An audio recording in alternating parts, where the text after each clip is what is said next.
ఫిబ్రవరి 24వ తేదీ అంటే కరెక్ట్ గా 20 రోజుల క్రితం ఏపీ అసెంబ్లీ వేదికగా చంద్రబాబు నాయుడు గారు కొన్ని వ్యాఖ్యలు చేశారు. హిందాపూర్ హెరిటేజ్ కి మధ్య సంబంధాలు ఉన్నాయి, హిందాపూర్ నేని తిరుమల కూడా సప్లై చేస్తున్నారంటూ వైఎస్ఆర్ కాంగ్రెస్ పార్టీ ఆరోపిస్తున్న నేపథ్యంలో హెరిటేజ్ మీద ప్రతిపక్షం గట్టిగా టార్గెట్ చేసిన నేపథ్యంలో చంద్రబాబు నాయుడు గారు అసెంబ్లీ వేదికగా మాట్లాడుతూ 2 మాటలు చెప్పారు. ప్రభుత్వంలో ఎప్పుడు కూడా హెరిటేజ్ అనే పేరు వినిపించడానికి వీలు లేదు అని మా కుటుంబ సభ్యులకు నేను ఇదివరకే చెప్పాను అని చంద్రబాబు నాయుడు గారు చెప్పారు. దాంతో పాటు ఇప్పటి వరకు ప్రభుత్వ సహకారం లేకుండా హెరిటేజ్ సంస్థ నిజాయితీతో నిబద్ధతతో సొంతంగా వ్యాపారం చేస్తోంది అని కూడా చంద్రబాబు నాయుడు గారు చెప్పారు. అంటే సింపుల్ గా చెప్పాలంటే హెరిటేజ్ కు ప్రభుత్వంలో ఎలాంటి లబ్ధి చేకూర్చకూడదు అన్నది మా నిబంధన, మేము పెట్టుకున్న నిబంధన. ఇప్పటి వరకు కూడా ప్రభుత్వం నుండి ఎలాంటి సహకారం కూడా హెరిటేజ్ తీసుకోలేదు అని చెప్పారు.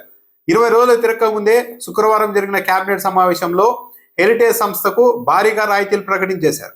అది కూడా ఏంటి, కొత్తగా పెట్టుబడికి సంబంధించి కాదు. తిరుపతి జిల్లా చంద్రగిరి మండలంలో ఉన్న హెరిటేజ్ యూనిట్ ని ఆధునీకరించేందుకు గాను 209 కోట్ల రూపాయల పెట్టుబడితో హెరిటేజ్ సంస్థ ప్రణాళిక రచించు. దీంతో కొత్తగా 35 మందికి ఉద్యోగాలు వస్తాయని ఆ సంస్థే చెబుతోంది. 209 కోట్ల రూపాయలతో అధునాకరించాలని హెరిటేజ్ భావిస్తే ఇందులో ఏకంగా 100 కోట్లకు పైగా విలువైన రాయితీల్ని రాష్ట్ర ప్రభుత్వం ఇచ్చేసింది. కేబినెట్ లో ఈ అంశానికి సంబంధించి ఆమోదం తెలిపేటప్పుడు చంద్రబాబు నాయుడు గారు, నారా లోకేష్ గారు బయటకు వెళ్లిపోయారు అని కూడా ఈ రోజు వాళ్ళ పత్రికల్లో రాసుకున్నారు. చంద్రబాబు నాయుడు గారు, నారా లోకేష్ గారు బయటకు వెళ్లిపోయినంత మాత్రాన ప్రజలు ఏం జరిగి ఉంటుంది అనేది అర్థం చేసుకోలేకపోతారా? అంటే ఈ రాయితీలు ఆమోదించడం వెనుక చంద్రబాబు నాయుడు గారు, నారా లోకేష్ గారి ప్రమేయం లేదు, వాళ్ళ సమావేశంలోనే లేరు అని ప్రజలు అనుకోవాలన్నది ఉద్దేశం కదా.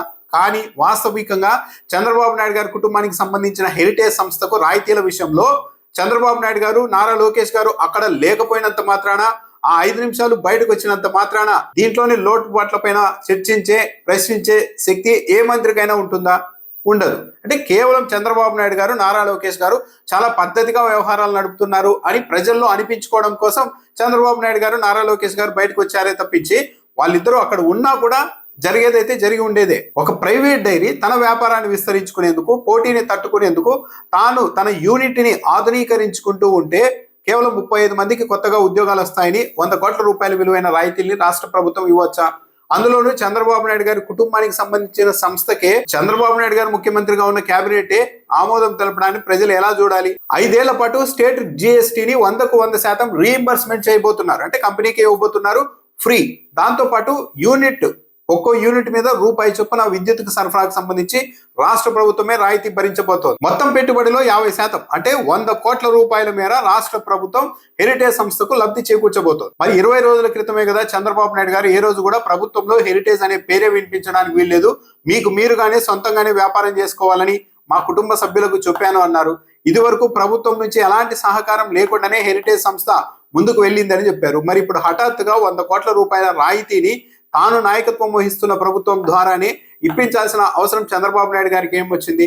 అంటే విమర్శలు అలాగా వచ్చేసాయి కాబట్టి ఇక పూర్తి మునిగిన వాడికి చలేంటి అన్న ఉద్దేశంతో హెరిటేజ్ కి ఇప్పుడు రాయితీలు ఇచ్చేందుకు కూడా చంద్రబాబు నాయుడు గారి ప్రభుత్వం ముందుకు వెళ్ళిపోయిందా? ఇప్పటికే విశాఖలో 99 పైసలకే 1000 కోట్ల విలువైన భూముల్ని ఇష్టానుసారం అప్పగించేస్తూ ఉన్నారు. బాలకృష్ణ చిన్నల్లుడు, నారా లోకేష్ గారికి తోడల్లుడు అయిన భరత్ కు సంబంధించిన గీతం వర్సిటీకి ఏకంగా 5000 కోట్ల రూపాయల విలువైన భూముల్ని, అది కూడా కబ్జా చేసిన భూముల్ని, ఆ కబ్జాలను అధికారికంగా ఆమోదిస్తూ అదే సంస్థకు భూములు ఇచ్చే స్థాయికి ప్రభుత్వం తెగించి వెళ్ళిపోయింది.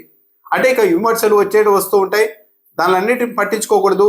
మనకు, మన కుటుంబ సభ్యులకు, మన బంధువులకు సంబంధించిన వ్యవహారాల్లో ప్రభుత్వం తరఫున వీలైనంత ఎక్కువ లబ్ధి చేకూర్చాలి అని చంద్రబాబు నాయుడు గారు డిసైడ్ అయిపోయారా? మొత్తం మీద అయితే నైతికంగా చంద్రబాబు నాయుడు గారు నిన్న హెరిటేజ్ కి ఈ స్థాయిలో రాయితీలు ఇవ్వడం ద్వారా తన నైతికతను ప్రశ్నార్థకం చేసుకున్నారు.